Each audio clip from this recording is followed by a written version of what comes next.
Hope you're doing amazing this morning. I am reaching out to you here from this rented Airbnb that we're still staying in here in Austin. It's been pretty interesting.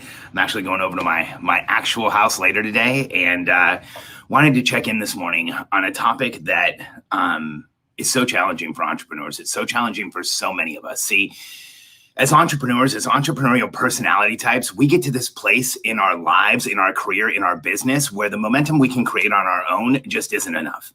And we feel it. We feel this restless agitation. We feel this drive to contribute more, to make more happen, to give more to the people around us, to change the world in a different way, to make a bigger impact, to make a bigger income. We have this massive drive as entrepreneurs. We are momentum-based beings. My definition for the entrepreneurial personality types is that we are physiologically sensitive, momentum-based beings that are highly reactive to constraint. And there's a specific type of constraint that makes us react more than normal constraint, more than everyday constraint. What's up, Dwight? So good to see your name, brother. Miss you, man. So here's the type of constraint I'm talking about. When we get to that point where the momentum we can create on our own is not enough, and we start to bring on a team, and we hire people, and we bring those people in to help us, and they start working with us, here's this constraint that happens. It's inevitable. It will happen. It happens on every team. We get to this place where a team member makes a mistake. And let's get real. Sometimes team members make really costly mistakes. I'll tell a story real quick from a while ago. I work with a lot of physicians. I work with a lot of doctors. Thankfully, I have this amazing network of incredible physicians and MDs and functional medicine docs and all kinds of incredible, medical professionals that at a time like right now, you have no idea how glad I am that I have this incredible network that I can reach out and talk to. And in the medical industry, I'll tell a story from a while ago. I don't want to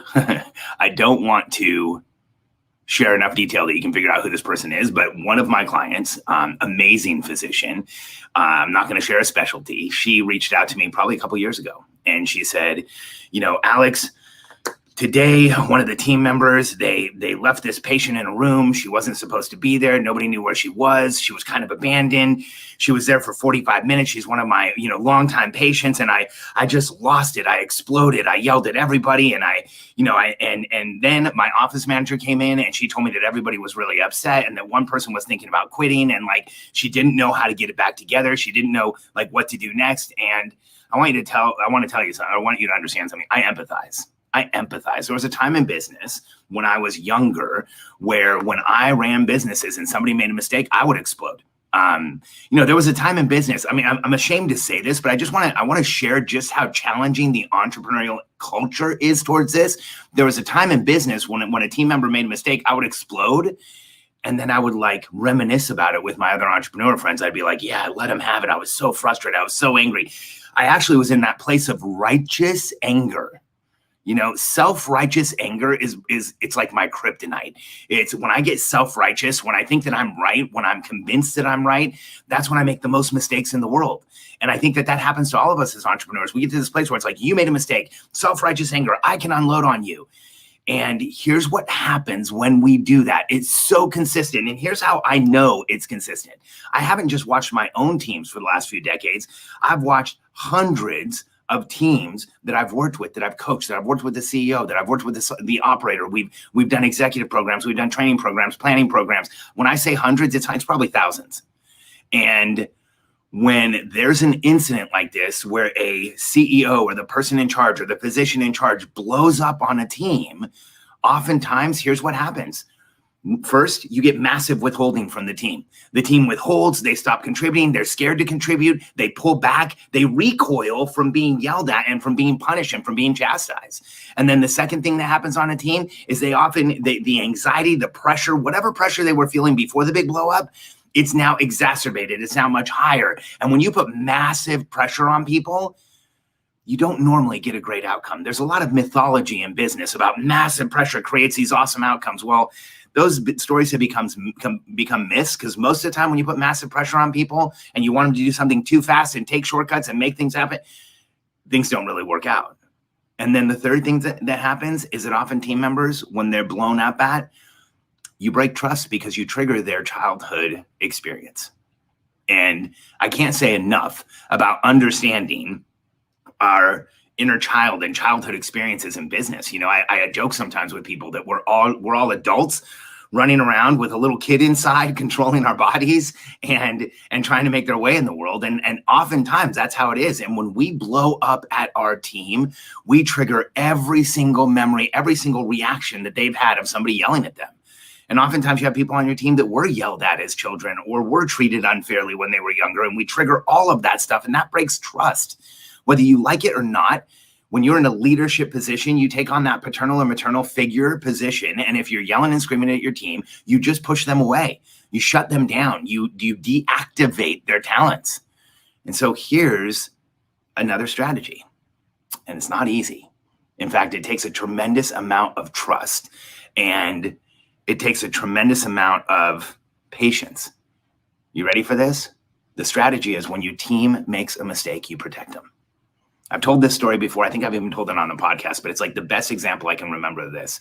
One of the most talented writers that ever worked for me, and one of the greatest guys, I think, like just such a good guy, is a guy named Ryan Schuhart. And Ryan was a writer for us in our real estate business, and just an amazing writer, an amazing human being. Everybody on our team loved him. He was like one of those types of guys that when he was absent from the company, there was a little bit of energy missing, like that type of guy. And I really like Ryan and just respect him as a human.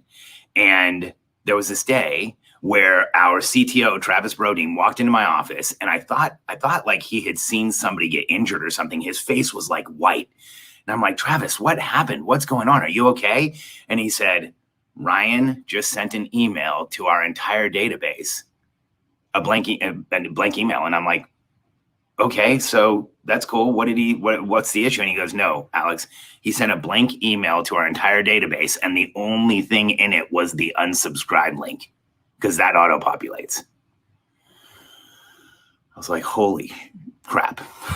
We just sent, and at the time, I think it was like 220,000 people an unsubscribe link. And we had paid money to get the majority of those. I mean, in some way, we had invested to get those people into our database. There wasn't a lot of paid advertising, but there was a lot of paid speaking, and not paid speaking, but I had to travel to speak and travel to get leads and and almost immediately we started getting unsubscribes. It was brutal. So I jumped up out of my desk in the moment, right there in the middle of it, ran over to Ryan's desk, and in a room big enough so that the people around him could hear. It's like, Ryan, this could have happened to anybody. Stop beating yourself up. And he turned around and like he had tears in his eyes. He was very emotional. I'm like, Ryan, let's take a walk. We got up, we took a walk. We walked out into the hallway. And as soon as we broke the wall of the hallway, I think he said something like, if you want me to resign, I will. And I was like, Ryan, are you kidding me? There's no way you're going to resign, man. This can happen to any one of us. I could have done that. We're going to figure out the process. We're going to fix the process. This will never happen again. Let's go for a walk. And I took a walk with him. And then I talked to him about how much he contributed to our team. And I told him it was no big deal. I protected him from his mistake. And I made sure everyone on the team knew that we did that, because here's the reality. It could have happened to me. It could have happened to you. It could have happened to any of us. We make mistakes. We're human beings. We're fallible.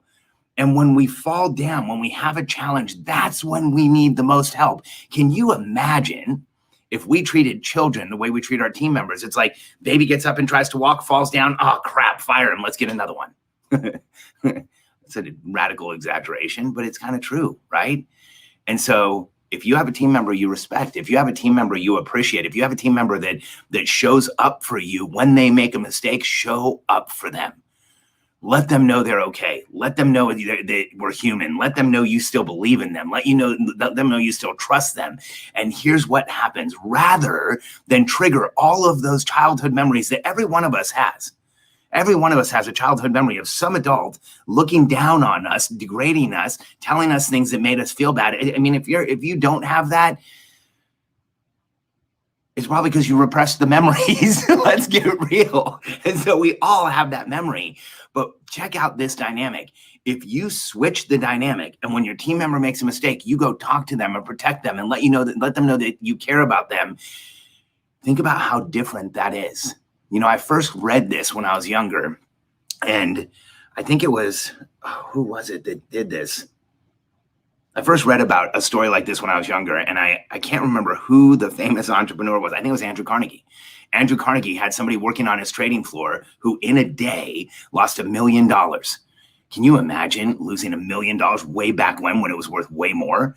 And he came into Carnegie's office and said the same thing. I'm going to, here's my resignation. And Andrew Carnegie said, there's no way you are resigning. We just spent $1 million training you. Are you ever going to make that mistake again? And the person was like, absolutely not. There's no way I could ever make that mistake again. He goes, great. We just spent $1 million on your training. You're going to stay here. And the story goes that trader stayed at Carnegie's firm, became the manager of all the traders, learned how to manage traders, and Carnegie's firm became infinitely more powerful, more successful, more profitable because he kept that person.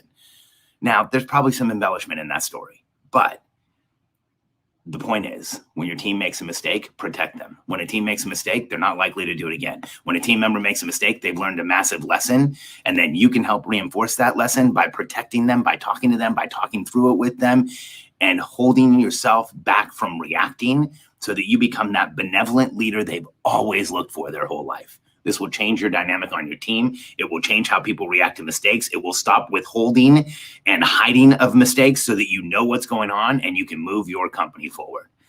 Thanks for being here with me this morning. I really enjoy sharing these types of things with you as entrepreneurs and really talking through them, because I need the reminder too.